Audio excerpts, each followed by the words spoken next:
Fala pessoal, tudo bem? Estamos de volta com mais a segunda parte do nosso programa Tabelando na Área. Vocês estavam esperando, não estavam? Agora nós vamos para o quadro Rapidinhas, perguntas e respostas, aqueles assuntos que todo mundo gosta de falar, todo mundo gosta de comentar, principalmente o pessoal nos bares, nos pubs, nos botecos, é assunto que não acaba mais. João, fala para o pessoal o que nós temos de interessante. Nós vamos fazer aqui um ping-pong aqui, dando a opinião sobre o que nós achamos o melhor em diversos times de esporte, em estilos de esporte, bem como com narrador. Tem a parte, verdade, tem os narradores de rádio e TV. Para você, qual foi o maior ou o melhor na sua opinião? Na minha opinião, o melhor narrador de rádio foi o Fiore Gigliotti. Eu não me lembro, não me recordo de um outro narrador que passasse tanta emoção numa narração de jogo de futebol do que Fiore Gigliotti. E você, quem você acha que foi o melhor de todos os tempos, Márcio? Para mim, eu acho que eu gostava, quem eu acompanhava, realmente, além da emoção, que era maravilhosa, passava muita credibilidade e uma perfeição narrando, é o José Silvério, né? O pai do gol.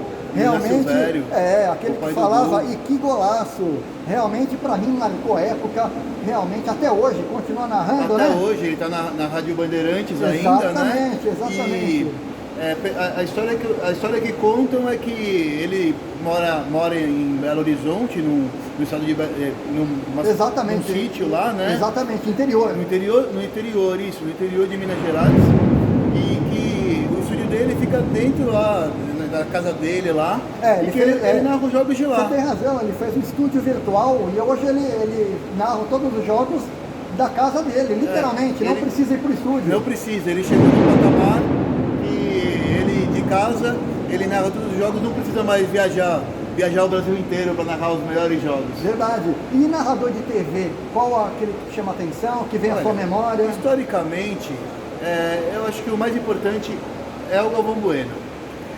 O Galvão Bueno, eu lembro das Copas do Mundo de 94, 98, era emocionante. Marcou na voz dele, o Tetra marcou, assim como também as corridas do Ayrton Senna, né, os campeonatos do Ayrton Senna. Fórmula 1, exatamente. Ele narrava também Fórmula 1 por muito tempo, né? E quando tínhamos, né, pilotos brasileiros. Então, eu acho que historicamente é o Galvão Bueno. E você, concorda? Eu acho que ele está entre os 2 melhores, 3 melhores, mas eu gostava do Luciano do Vale, né? Realmente saudoso Luciano passava do Vale. Uma emoção incrível narrando, realmente era hora concurso, ele entendia de todos os esportes, marcou época no show de esporte na Rede Bandeirantes, e ele alavancou principalmente outros esportes como a sinuca e o vôlei, masculino e feminino, a gente não pode esquecer disso. Não só também o boxe com o Maguila também, exatamente, né? Ele foi muito importante. Exatamente. E o futebol feminino, a gente não pode deixar de falar do futebol feminino, que ele deu muita força. Inclusive, o João, sem querer te cortando, ele na época ele foi empresário, ele promovia as lutas do Maguila, né? Exatamente. O Maguila que chegou a ficar entre os 10 melhores do mundo, né? Enfrentou o Evander Holyfield. Exatamente. Se ele ganhasse, pegaria o Mike Tyson, infelizmente não foi possível, mas está entre os grandes nomes do esporte brasileiro, né? Confesso que eu queria muito ter visto essa luta aí entre Mike Tyson e o nosso Maguila. Seria sensacional. E falando nisso, eu quero saber o seguinte, é um outro tema polêmico, tem gente que concorda, tem gente que não concorda. Os 5 maiores ou melhores cobradores de faltas de todos os tempos, eu quero saber a sua opinião. E aí, como que a gente faz? A gente fala a lista em ordem decrescente, começa do quinto, eu falo o meu quinto e você fala seu quinto? E aí... Pode ser. Vamos fazer assim? Para ficar mais emocionante? Para o pessoal ver até o fim? Para ver qual é o primeiro de cada um? Manda bala. Será que é o mesmo? Vamos lá então. Em quinto lugar, eu coloco o Rivelino como o maior batedor de falta de todos os tempos. Rivelino, a patada atômica do Parque São Jorge, realmente, canhoto, habilidosíssimo. O Didi dizia que depois do Pelé e Garrincha, o Rivelino foi o maior, hein? Segundo meu pai, o maior cobrador de faltas que ele viu foi o Didi. Maravilha. Folha seca. Maravilha. Mas eu não vi cobrar, por isso eu não coloquei na minha lista. O meu quinto, o quinto lugar eu colocaria uma menção honrosa entre 3 nomes. De cá, da Ponte Preta, Zenon, que jogou no Guarani e no Corinthians, e Nelinho, que jogou no Cruzeiro. Nelinho. Realmente, para mim, o quinto lugar ficaria entre eles ali. E o seu quarto? Quarto lugar, eu colocaria o lateral branco, lateral brasileiro. Aquele gol contra a Holanda lá foi incrível. Realmente ele batia com muita força. E ele era violento, né? Ele machucou muitos jogadores que estavam na barreira dele, ele machucou, e eu coloco o branco. É o meu quarto lugar na lista. E o seu, Márcio? O meu é o Alex, que marcou época jogando no Palmeiras, no Cruzeiro, ganhou vários títulos, né? Um meia realmente fantástico, né? Cobrava muito bem falta, com uma categoria imensa. Eu coloco ele na quarta posição. É uma boa escolha. O seu terceiro lugar? Meu terceiro lugar, eu coloco o Neto, né?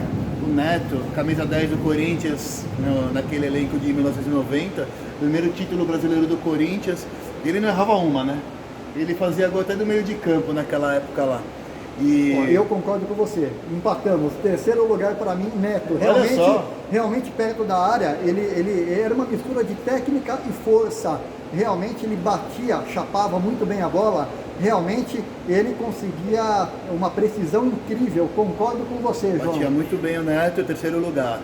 Estamos chegando nas cabeças. Tá começando a ficar difícil, hein?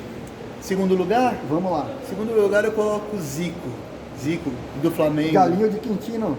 Da seleção brasileira. Para mim, ele foi o segundo maior batedor da história do futebol. E você, Márcio?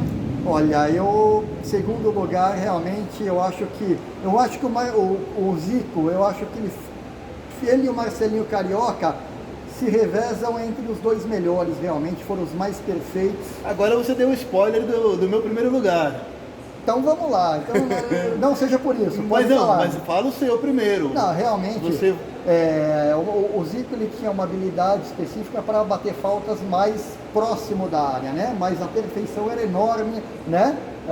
Realmente, agora o Marcelinho, a diferença é que ele conseguia bater falta não só de uma pequena distância, mas de média distância e longa distância também. Mas em termos de técnica, eu acho que os dois realmente se sobressaem perante os outros. Eu acho que os dois brigariam, ou no caso, brigam pelo primeiro lugar no pódio. Empate técnico, então? Empate técnico, realmente, os dois marcaram época. Não sei se você concorda comigo. Eu como eu coloquei o Zico em segundo, né? Então o meu primeiro lugar é sim do Marcelinho Carioca, né? O famoso pé de anjo, né? Como classificou o Juca Kfouri. E ele tinha um pé muito pequeno, né? Ele calçava 35,5. E alguns dizem que ele conseguia colocar o pé embaixo da bola de uma forma que favorecia ele a colocar a bola onde ele quisesse, como se fosse com a mão. E tinha um segredo, para mim parece que tinha um segredo. Alguns fazem da mesma forma. O que eles faziam? Eles botavam o bico da bola para baixo. Sim, para quê? Para que a bola pegasse um pouco mais de curva, né? Durante o chute, né? Então eu acho que realmente, a briga é boa, lógico que tem mais gente nesse bolo, a gente pode estar esquecendo de alguns, né? Como o Éder, por exemplo, menção honrosa, Marcos Assunção e outros. Eu vou fazer menção honrosa também. Tem mais algum que você está lembrando? Não, menção honrosa ao Ronaldinho Gaúcho. Muito obrigado, Ronaldinho, por aquele gol nas oitavas de final da Copa de 2002 contra a Inglaterra. E pelo passe para o Rivaldo também. Mas já que nós estamos falando de falta, vamos ficar limitados a isso. Bom, Messi. O Messi e podemos lembrar do Evair também. Evair batia muito bem. Realmente era ele estava na minha lista. Ele saiu no final. Ele estava na minha lista, vai que ele batia muito bem. Atualmente, João, eu acho que os melhores são Messi e Neymar. Os dois batem falta muito bem. Mas muito bem. Os mais antigos, eu acho que tinham um capricho maior, uma perfeição maior. Conseguiam dar várias curvas na bola, um efeito muito maior. Se bem que hoje em dia, né, vamos falar a verdade, né? Com todo respeito, né, aos jogadores atuais, com a bola que nós temos hoje, com o campo que nós temos hoje, com a chuteira que nós temos hoje, até a gente conseguiria ter um aproveitamento maravilhoso, né, João? Não, é impressionante, né, Márcio? Se você for parar para ver, os batedores de falta entraram em extinção, né? Bons batedores de falta. Tá em falta. Por que você acha que isso acontece? Eu já li, já ouvi que eles não recomendam mais treinar faltas. Na porque verdade, desgasta muito a articulação do jogador e diminui o seu período de vida útil no futebol profissional em alto nível. A minha opinião é a seguinte, eu acho que os jogadores estão acomodados, né? Não querem treinar mais, não querem se aperfeiçoar. Antigamente os jogadores terminavam o treino, ficavam cobrando falta ou pênalti, né? E a repetição era enorme, realmente, tanto que nos jogos, né, eles tinham a cobrança, faziam a cobrança certeira, né? Alguns jogos até eram ganhos por uma cobrança de pênalti ou falta. Mas eu acho que é isso, eu acho que os jogadores têm que deixar um pouquinho mais a tatuagem de lado, um pouquinho mais o brinquinho de lado, o cabelo de lado e começar... O pagodinho, verdade, o churrasco, a feijoada, com caipirinha, e não né? só isso, além de treinar mais e aperfeiçoar mais, tem a questão também do aproveitamento, né? Porque, assim, dos jogadores estarem aperfeiçoando os fundamentos. Sim. Quando eu digo fundamentos, são os fundamentos técnicos, o chute, o passe, né? Não sei se você concorda comigo. Concordo com você, inclusive só para complementar o que você falou, lembro-me que já vi muitos jogadores falando que o Rogério Ceni, ele depois dos treinos, ele era o primeiro a chegar e ele era o último a sair. Depois que terminava o treino, todos os jogadores iam embora, ele ficava aproximadamente por 3 horas treinando falta ainda. E também tem que estar com uma menção honrosa assim, Rogério Ceni foi o último grande batedor brasileiro que nós tivemos. E o Roberto Carlos também. Eu acho que dá para colocar ele, né, nessa lista dos bons batedores de falta. Então, mas eu acho que o aperfeiçoamento dos fundamentos técnicos, eu acho que faria toda a diferença no futebol de hoje, né? Embora ele seja muito mais tático do que técnico e muito mais físico do que técnico, né? Mas eu acho que os jogadores teriam um aproveitamento e um desempenho muito melhor, muito maior. É verdade, porque o que se tem visto é uma prioridade a força física, a velocidade e deixando mesmo fundamentos básicos. Você vê muito atacante aí que não consegue dar um chute pro gol, é verdade, não consegue acertar o gol. É verdade, e até tem gente que pisa na bola, né? Exatamente. E para fechar, João, eu quero saber qual foi o melhor ou como é que você diria? O melhor ou o mais, quem marcou época, por exemplo, poderíamos dizer assim? O maior nome. Colocar como o maior nome. O quem marcou época, por exemplo, podemos dizer assim? Mas tem que escolher um. Tem que escolher um, só que eu já adianto, não é só no futebol. Ah, não é só no futebol? É no futebol, no vôlei, tênis, basquete e Fórmula 1. Porque aqui a gente não fala só de futebol. Não, é um desafio, hein, pessoal? Isso é para mostrar que aqui tem conhecimento, hein? E você também, se você concordar, comenta embaixo. Comenta se você concorda, se você discorda. Exatamente. Quem que você colocaria no lugar. Deem a sua opinião, se vocês realmente concordam com a nossa. Realmente a gente está aqui para discorrer, né? Realmente vamos começar? No futebol, qual que foi o melhor para você? Pelé, não tem como falar. Pelé. É o rei do futebol. Não vimos jogar, né? Mas sabemos que fez mais de 1000 gols. Tricampeão do mundo. Levou o nome do Brasil para o mundo inteiro, né? Uhum. Foi campeão com 17 anos. 17 anos, Copa de 58 na Suécia. Conseguiu números maravilhosos pelo Santos também, né? Sim, exatamente. Exportou o futebol para os Estados Unidos, inclusive, né? O Pepe brinca, ele fala que o maior artilheiro não é o Pelé, é ele. Porque o Pelé não existe, né? É o concurso, né? É o concurso, Então ele diz que é o maior, né? Eu concordo com você, né? Que eu não vi jogar o Pelé, E dos que eu vi jogar, para mim os melhores foram, na minha geração, Maradona e Zico. Zico e Maradona realmente marcaram época, realmente, independente. Muita gente vai falar, mas o Zico não ganhou nenhuma Copa do Mundo, o Maradona ganhou a Copa de 86 sozinho. Mas, independente disso, o que o Zico fez no Flamengo foi brincadeira ali, tanto que ele chegou a fazer mais de 500 gols, né? Foi campeão do mundo pelo Flamengo, né? E realmente era um jogador extraordinário, né?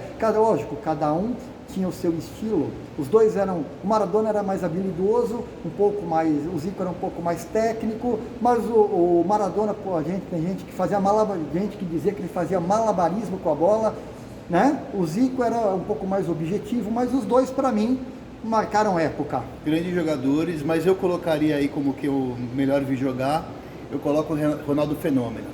Para mim, a técnica, a velocidade, a explosão, principalmente no início da carreira dele, na passagem pelo Barcelona, até se machucar na Inter de Milão. Depois ele se adaptou, né? Depois ele era um gênio, depois ele se adaptou, conseguiu com as limitações continuar jogando em alto nível. Mas eu colocaria, dos que eu vi, eu colocaria Ronaldo Fenômeno como o maior que eu vi jogar. Legal. E no vôlei, tem alguém para você que marcou época? No vôlei o nome que me vem é o Marcelo Negrão, né? Certo. Eu coloco o Marcelo Negrão, na minha opinião, foi o jogador que eu melhor vi jogar. Ele ganhou a Olimpíadas de Barcelona em 92. Em 92, né? Eu lembro contra a Holanda, né? Aquele 3-0 fantástico ele lá. Fez ele era o líder daquele time. Ele fez o último ponto de saque, né? De saque, exatamente. Foi um ace, exatamente. E acabou com a defesa holandesa. Acabou com a defesa holandesa e nós pudemos comemorar, né? O primeiro ouro do vôlei brasileiro masculino. Verdade. Já tinha chegado perto, né? Exatamente. Mas não tinha ainda conseguido atingir esse patamar, foi pela primeira vez. E era o Zé Roberto, técnico, se não me engano, né? E depois com o Bernardinho voltou a vencer. E na sua opinião? Eu vou fazer uma menção honrosa à geração de prata, né? Realmente, sim, né? Sim. Que foi sensacional, a década de 80, né? Foi medalha de prata nas Olimpíadas de 84, né? Perdendo para os Estados Unidos, né? Aquela geração, não sei se você viu, era Renan, Chandon, William, Bernard, o Bernard que fazia aquele saque de Jornadas nas Estrelas, a bola pegava uma curva, subia e descia. Ninguém conseguia achar a bola. Ninguém conseguia achar a bola, realmente foi uma geração realmente fantástica, que não ganhou por pouco, né? Mas depois o próprio Luciano do Vale deu muita força a essa geração do vôlei, até chegar na geração de ouro que você acabou de comentar, que foi a geração do Marcelo Negrão. Isso, Marcelo Negrão, Giovanni, né? Tandy, Carlão, era o nome... Maurício, levantava com uma perfeição incrível, né? E só para continuar nessa linha do tempo do vôlei brasileiro aí, depois você vai a seleção do Bernardinho também, né? Sim. Que também masculina e feminina, né? Ele primeiro foi com a feminina, né? Que ele conseguiu muita coisa, mas como nós estamos falando da masculina, né? Ele fez história na masculina, se não me engano, o Brasil de 10 ligas que o Brasil ganhou, acho que 9 foram com ele. 8 ou 9, com certeza. 8 ou 9 foram com exatamente, ele. E conseguiu o ouro olímpico também, né? Foi vice depois também, né? Perdeu para os Estados Unidos. Tinha um time tinha um jogador chamado Ball, dos Estados Unidos, que ele desequilibrou numa final aí, se não me engano foi em 2004, nas Olimpíadas. Pode ser. Nas Olimpíadas de 2004, não me recordo agora. Não me recordo qual foi o lugar, qual foi o país. Mas os dois fizeram sucesso, tanto o Bernardinho quanto o José, né? Exato. E no basquete? No basquete só me veio um nome, né? Que é Michael Jordan. Nossa Senhora. Pra mim, eu vi jogar, torcia pro Chicago Bulls na época. Bacana. Chicago Bulls foi 5 anos seguidos, né? Campeão da NBA. Era ele e o Scott Pippen, né? Ele e o Scott Pippen eram os donos daquele time lá.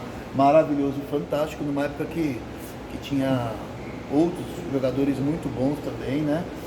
Como o próprio Magic Johnson, né? Shaquille O'Neal. E ele foi o maior, né? Ele foi o que o Pelé pro futebol, ele foi pro pro basquete. Legal. Na minha modesta opinião, né, eu concordo com você em relação ao Michael Jordan, mas eu particularmente, eu acho que, além dele, eu acho que o Magic Johnson fez história pelo Lakers, ganhou vários títulos de NBA na década de 80, assim como o Larry Bird, Sim, pelo também. Celtics também. Aliás, havia rivalidade do Johnson com o Larry. Eles tinham uma grande E rivalidade. tanto o Larry Bird como o Michael Jordan, como o Magic Johnson, fizeram parte daquele time lendário o Dream Team das Olimpíadas em 92. Sim. Em Barcelona, medalha de ouro. Né? Medalha de ouro. Então, agora, no feminino, sem sombra de dúvida, tem a dobradinha. Paula e Hortência realmente só não fizeram chover. É, verdade. Você Hortência, concorda. A Hortência, a rainha do basquete, né? E a Paula, a princesa, né? Elas fizeram uma dupla que foi muito longe, né? Houve uma rivalidade muito grande entre elas, né? Sim, a rivalidade. Elas eram amigas, né? Jogaram juntas na seleção, mas tinha uma rivalidade muito grande. E graças a essa rivalidade nos clubes, porém a união dentro da seleção brasileira, que elas conseguiram o sucesso, né? Foram campeãs mundiais em 94, ganhando da China, e em 96 foram vice-campeãs olímpicas, medalha de prata, perdendo para os Estados Unidos na final, né? Que foi um jogão também, eu lembro até hoje, né? Eu lembro desse jogo, torci muito. Torci muito para as meninas. A pivô americana, a Leslie, acabou com o jogo naquele dia, realmente fantástico. Mas essa geração chegou no topo e realmente merece a nossa homenagem, né, João? Merece, com certeza. Qual o próximo esporte? O próximo esporte é o Fórmula 1, né? Fórmula 1. Qual foi, Márcio, na sua opinião, o melhor piloto de Fórmula 1 de todos os tempos? Olha, eu acho que os dois pilotos brasileiros, tanto o Piquet quanto o Senna, foram gênios. O Senna um pouco mais arrojado, um pouco mais sempre andando no limite, era espetacular na chuva. O Piquet um pouco mais técnico, um grande acertador de carros, era um pouco mais milimétrico, um pouco mais frio. Eles chegaram a correr alguns anos juntos, né? Rivalizando, inclusive, apesar de serem brasileiros. Eu particularmente sempre gostei mais do Piquet, até porque a época que eu comecei a assistir o automobilismo, o piloto da época, a bola da vez era o Piquet. O Emerson Fittipaldi já tinha parado e o Senna não havia entrado ainda. Mas realmente são pilotos fantásticos, o Senna faz falta até hoje. E para você, João? Na minha opinião, Ayrton Senna. Eu sou de 81, né? Então eu vi pouco o Piquet. O Piquet já estava numa certa decadência, já uns carros não tão bons. E eu peguei mais a época do Senna, me lembro muito bem da primeira vitória do Senna em Interlagos. Gostava muito da forma agressiva, embora técnica agressiva, no limite dele sempre. Para mim, Ayrton Senna, mas fazendo uma menção honrosa ao Schumacher. Sim, que é heptacampeão mundial. Que é heptacampeão mundial, em números é o maior de todos. Por enquanto ainda é o maior. Ainda por quê? Porque tem o Hamilton chegando aí, que já ganhou 6 vezes. Já está com 6, já é hexa, né?